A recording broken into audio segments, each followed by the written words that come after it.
Deri në orën 14:25 numëruesi në të gjithë vendin ka numëruar 2335 kuti votimi nga 5225 që janë në të gjithë Shqipërinë. Sipas shifrave zyrtare të raportuara nga Komisioni Qendror i Zgjedhjeve, votat në çdo qark të përkthyera në mandate japin një tablo ku Partia Socialiste kryeson fell me numër mandatesh. Kështu socialistët kanë deri më tani 83 mandate, ku rezultatin më të mirë e kanë në Tiranë, Fier, Durrës dhe Elbasan. Nga ana tjetër, koalicioni kryesuar nga Partia Demokratike është me 50 mandate. Sa i përket partive të reja, PSD-ja e Tom Doshit është forca e tretë politike në kuvend me 3 mandate.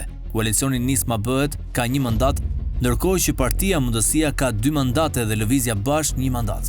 Partia Socialiste e Shqipërisë kryeson me 321.570 ose 52.70% vota të siguruara dhe 52.61% të totalit të votave të numëruara deri më tani.